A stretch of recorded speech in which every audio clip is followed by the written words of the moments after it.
Hoy en día, cuando se habla de empresas de distribución de anime, resulta un tanto imposible pensar en que éstas de alguna manera censuren el contenido, debido a que por cómo funciona hoy en día la industria del anime, las versiones sin censura vienen así directo de Japón, a excepción de cuando se emiten algunos canales de TV, pero eso ya es otra historia. Normalmente cuando se habla de censura y anime, hay una empresa predilecta que se viene a la cabeza de varios, y esa es 4Kids, quienes en su poder se encargaron de tener cosas como Yu-Gi-Oh!, Shaman King e incluso Pokémon, lo cual terminaría afectando dependiendo de la serie a diferentes mercados, más que nada porque se hacían con los derechos internacionales de las series, y tenían la bella idea de que toda la animación era para niños, por lo que se encargaban de censurar cosas además de cambiar parte de las bandas sonoras. En su momento hice un repaso por la historia de la empresa y cómo es que llegó a tener incluso acciones en The Pokémon Company, pero en este video me gustaría más centrarme en la imagen que tenían, y en una persona en particular, su CEO,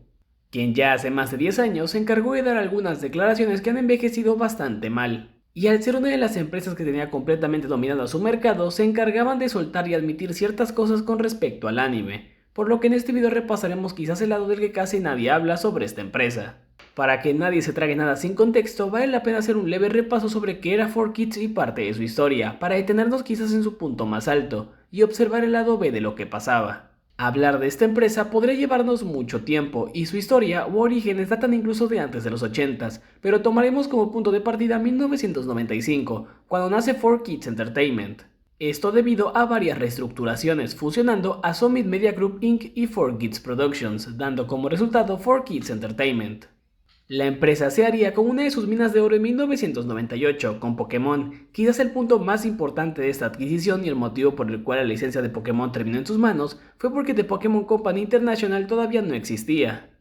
por lo que su jurisdicción se limitaba únicamente a Japón, ya que The Pokémon Company desde 2001 ha tenido en sus manos todo lo que tenga que ver con Pokémon fuera de Japón.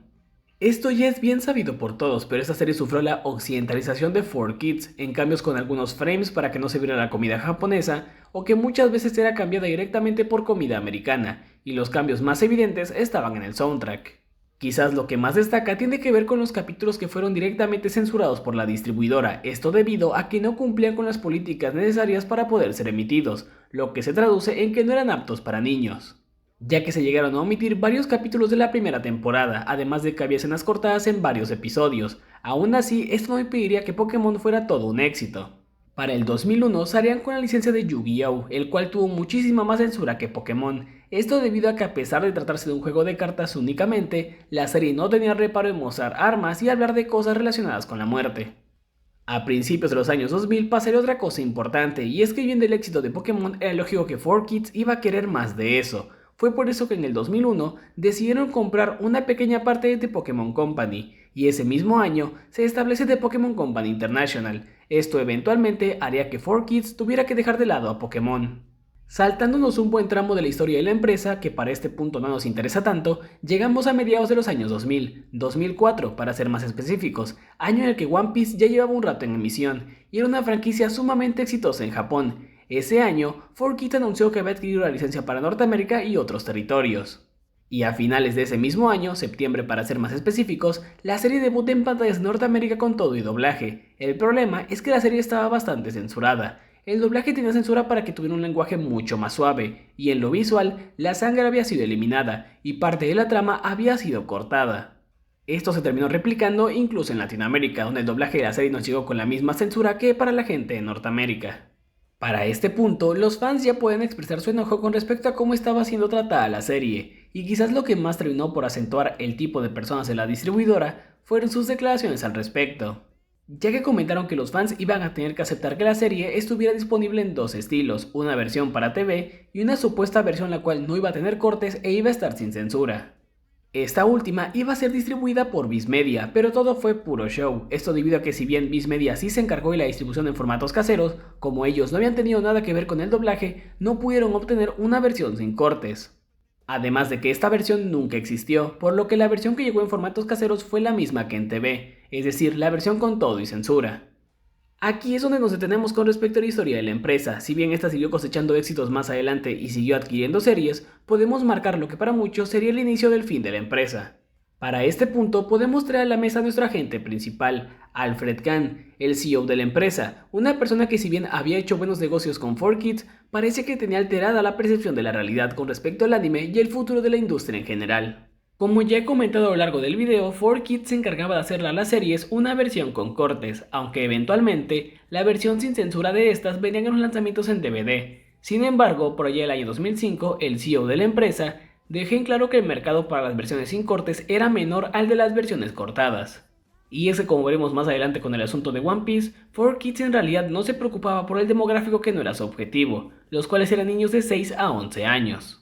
La declaración antes mencionada nació de una entrevista hecha en el 2005 por la gente de Anime News Network. En este caso también se mencionan algunas otras cosas, como el hecho de que si no podían volver a su propiedad intelectual una franquicia o esta no lo era ya, pues directamente no les interesaba. Esto porque cuando adquirieron una serie y tenían que hacerle doblaje, tenían que reescribir todo, además de volver a musicalizarla, y las ganancias en stream no eran algo tan grande para que pudiera solventar los costos. Dicha empresa es oro puro porque hablan de cómo los objetivos principales de la empresa eran prácticamente borrar todo rastro de Japón de la animación. Y aquí voy a pecar quizás de ignorante, pero una de las cosas que más se repite en este tipo de entrevistas es que las restricciones televisivas eran demasiadas, además de que había que considerar casi las de cada estado del país, pero como veremos más adelante 4Kids apelaba a estar, y cito, mínimo unos 3 niveles abajo de lo permitido, en su afán de poder venderle la serie a cuanto canal o cadena se dejara. Terminaban bajando mucho el tono de las series, cuando esto parece que no era algo tan necesario. Algo que también puede notar es que a los niños o el público objetivo de la empresa se les tacha de ignorantes o se les subestima bastante como audiencia, porque parece que con sus versiones lo que menos quería la empresa era hacerlos pensar. Creo que mi respuesta favorita es la siguiente: la pregunta de la persona que entrevista era un mensaje para la gente que no era partidaria de 4Kids con respecto al anime. Creo que tienen que entender que debido a que el precio de estas adquisiciones es bastante alto, si quieren que esta programación llegue a Estados Unidos, tendrán que aceptar el hecho de que esté disponible en dos estilos. Porque el único dinero que se puede ganar para ayudar a pagar la adquisición es, obviamente, si somos capaces o no de equiparlo para las masas, y adaptarlo a las masas requiere edición. Y si no hiciéramos eso sería muy difícil para nosotros permitirnos traerlo, solo para lanzarlo al fanático del anime que está buscando la versión sin cortes. Creo que estamos tratando de satisfacer a ambos lados y en ambos sentidos para que podamos pagarlos. Por mucho, esto me parece lo más bajo de todos, porque básicamente era un si quieren el anime es bajo nuestras reglas. Y ojo, para este momento ellos ya habían anunciado One Piece, cosa la cual puso a muchos fans del anime en Norteamérica a sacar humo por las orejas, porque sabían lo que le iban a hacer a la serie. Y con esta declaración se da a entender que habría dos versiones de la misma, pero la versión sin cortes de One Piece nunca existió, sin olvidar que para ese momento 4Kids ya había pausado la versión sin cortes de Yu-Gi-Oh, debido a que no querían poner a competirla en ventas con la versión censurada. Y de esta solo se vendieron los primeros capítulos, ya que la versión sin cortes de Yu-Gi-Oh nunca fue completada, por lo que lo de los dos estilos era una mentira total.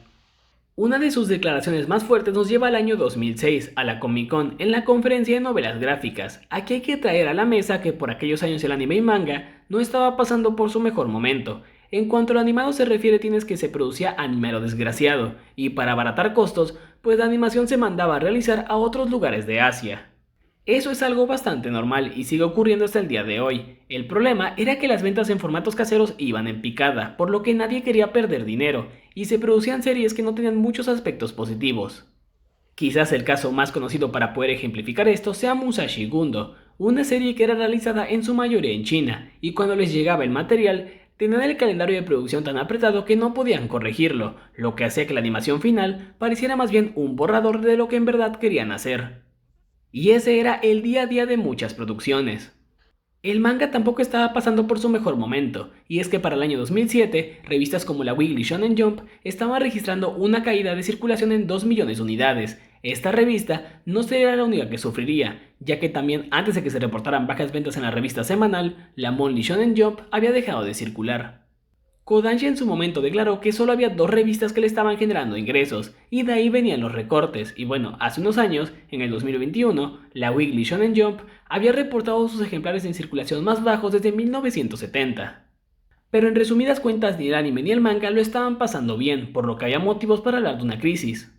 Sin embargo, en la conferencia antes mencionada, el CEO de 4Kids dejó en claro que el manga estaba muerto. Él definía el manga como un problema porque los niños de esa época no leían, y de hecho se dejaba en claro que ellos llevaban una especie de ventaja ante Japón, porque estaban poniendo en stream sus contenidos, lo que hacía que fueran mucho más accesibles. Lo que creía del manga era lo siguiente: están intentando poner una entrada cuadrada en un agujero redondo. Básicamente esto lo decía porque el manga no era algo que iba a encajar con el público de América. También dejaba claro que no iba a ser algo grande aquí, reafirmando cosas como no han leído y no van a empezar a hacerlo ahora. Y esa visión me parece un tanto rara, tomando en cuenta que para ese momento Viz Media ya se encontraba distribuyendo manga de aquel lado, aunque parece que otros panelistas no compartían la opinión, y las demás opiniones parecían casi una predicción de lo que pasaría después.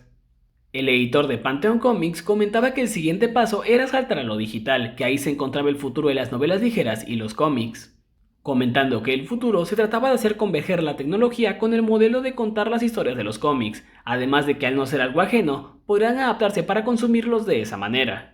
A su vez, otro panelista dejaba en claro que las novelas ligeras se encontraban en su punto más alto, debido a que las historias solo se diversificaban, y cualquier cosa se podía contar a través de una novela gráfica. A final de cuentas el manga no se murió y sigue estando bastante vivo al día de hoy, dando como resultado que varias empresas se encarguen de llevarlo a diferentes lugares del mundo, para poder explotarlos fuera de Japón. Sumado a que la tecnología se acopló bastante bien tanto al manga como al cómic, hablando específicamente del manga, los japoneses terminaron dando cuenta del gran problema de la piratería que esto supone, y crearon Manga Plus, y también tienes que otras empresas como Viz Media este año lanzaron un servicio de suscripción para la lectura de mangas. Ahora llegamos a uno de los puntos que más disfruté investigar, la licencia de One Piece, y pude encontrar toda la información que necesitaba en una entrevista no que le hicieron a su CEO, sino a Mark Kirk, quien estuvo en 4Kids desde el 2007 hasta el 2012. Su última etapa fue cuando esta fue reformada como 4Kids Media.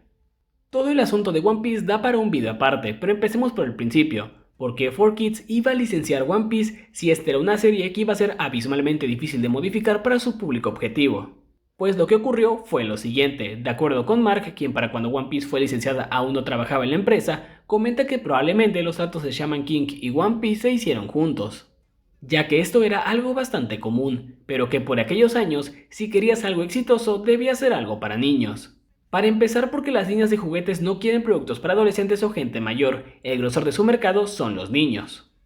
Lo que él teoriza es que el equipo que adquirió la licencia de One Piece no tenía ni idea de lo que era realmente la serie, solo sabían que era algo exitoso en Japón y podían hacer una franquicia de ello. Por mucho, lo que más me gusta de la entrevista es cuando la gente de Anime News Network le dejan claro que desde el capítulo 2 de One Piece ya había armas y cervezas, por lo que entonces el equipo de verdad no sabía nada.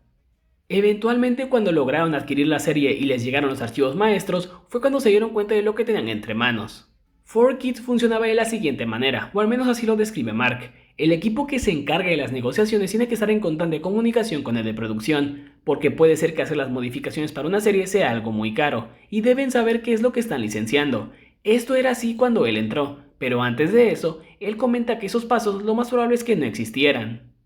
Por lo que el equipo de producción, los encargados de hacer cortes y demás modificaciones, tuvieron tal cual que sacar el trabajo como pudieron. Eventualmente, con todo el feedback que tuvieron, decidieron mejor traspasar esa licencia a alguien más, que en este caso fue Funimation. Y pues en Latam Toei la retomaría muchos años después. Básicamente 4Kids no sabía lo que tenía entre manos, solo sabían que One Piece era un éxito en Japón, y que ellos podían hacer algo exitoso también, haciendo que ese primer acercamiento a la franquicia fuera algo bastante caótico. En algún punto de la entrevista, Mark comenta que probablemente al equipo no le importaba lo que ocurría con el demográfico, que no eran niños, aunque eso afectara la imagen de la empresa, así que incluso la historia de esta licencia fue caótica dentro de 4Kids. Y ahora llegamos al último punto, uno que es por demás conocido, el problema legal que tuvo la empresa con TV Tokyo. Para esto hay que poner en contexto cómo es que funcionan las licencias de anime. Antes del streaming, normalmente lo que ocurría es que una empresa, en este caso 4Kids, se encargaba de comprar los derechos internacionales de una serie, y se llega a un acuerdo de pagos con los dueños japoneses, en donde la empresa extranjera que tiene los derechos va a generar ingresos con la propiedad intelectual, pero debe darle una parte a los japoneses porque pues ellos son los dueños. Y 4Kids tiene permiso para que otros le compren la serie, es decir que para fines de este video se conocerá como sublicenciamiento, es decir, que otra empresa compre la serie a alguien más que ya la compró. En este caso, que alguien más le compre la serie a 4Kids. Este sublicenciamiento se puede dar para varios rubros, desde transmisiones de la serie, lanzamiento en DVD u otros, porque cada uno funciona por aparte, es decir, aunque 4Kids tuviera todos los derechos, algunas empresas podrían solo comprarle algunos, ya fuera para un lanzamiento en DVD, transmitir la serie u otras cosas. Por mucho, una de las franquicias más fructíferas para 4Kids fue Yu-Gi-Oh!, al punto de que habían hecho tratos con Funimation y con Majesco, ya que les habían sublicenciado la serie o la propiedad intelectual para diferentes fines, y todo iba bien, hasta que en Japón la gente de TV Tokyo y NAS, o bueno, en general el grupo de TV Tokyo, ya que ellos son los que habían hecho el trato con 4Kids para venderles la serie, se dieron cuenta de que habían ciertos ingresos que no se les habían reportado. De este caso pueden encontrar toda la carpeta de investigación en internet que detalla cifras y otras cosas, fechas y todo lo demás, pero para fines de este video tomaremos solo lo más importante. Pero por allá del año 2011, en vista de que TV Tokyo quería saber qué era lo que había ocurrido exactamente con su franquicia y cuánto dinero había generado de este lado, primero le realizaron una auditoría a 4Kids para saber sus estatus financieros y si la entrada de dinero con Yu-Gi-Oh era la misma que les habían reportado a ellos. Para sorpresa de nadie, resultó que en efecto, 4Kids había obtenido muchos más ingresos de los que les había reportado a la gente de Japón, tratos en donde Japón no se llevó la parte que le correspondía. En total, TV Tokyo estimaba que les debían 4 millones de dólares, y aquí viene lo bueno, los tratos que había hecho 4Kids por debajo del agua fueron dos. El primero fue con Funimation para el lanzamiento de la versión Uncut de Yu-Gi-Oh!, ya que en los documentos encontrados se dejaba en claro que se le permitía a Funimation explotar la franquicia en ese formato, pero parece que en los acuerdos no se estipulaba como tal que se tenía que entregar un reporte de ganancias. Esto fue así porque entonces cuando TV Tokyo se los pidiera, pues entonces 4Kids no iba a tener que pagarle nada. De hecho, en algún punto de la historia se acusa directamente a 4Kids y Funimation de conspirar contra TV Tokyo y defraudarlos. El segundo trato por debajo del agua o que intentaron ocultar de los japoneses fue con la gente de Majesco, una distribuidora de videojuegos. En ese trato no se hicieron videojuegos como tal de la franquicia, sino que Majesco realizó una conversión de algunos capítulos a un formato de video que el Game Boy Advance pudiera reproducir. Y parece que estos formatos fueron bastante populares en su época, ya que varias películas fueron lanzadas en estos formatos. El truco venía en que 4Kids se había dado el pago inicial correspondiente a Japón, pero lo que hicieron fue reportar el trato de Majesco como si fuera un prestador de servicios, con tasa de $1, por lo que todo lo demás que se haya generado pues no fue reportado como ingresos, y por ende no se reportaron regalías. Eventualmente lo que ocurrió con este caso es que 4Kids sí tuvo que pagar todo el dinero correspondiente, y parece que fue por aquellos años cuando empezaron a atravesar problemas financieros, y tuvieron que comenzar ciertas reestructuraciones. 4Kids en general es recordada por todo el tema de la censura y demás, pero existen otras cosas con respecto a la empresa de las que poco se habla, que se encuentran en entrevistas y otras cosas. Todo esto tiene más que ver con cómo trataban a su público y cómo es que ciertas ideas que tenían al día de hoy pues envejecieron bastante mal. Y eso ha sido todo por el video de hoy. No olvides comentar, darle like, suscríbete y nos vemos en la próxima. Adiós.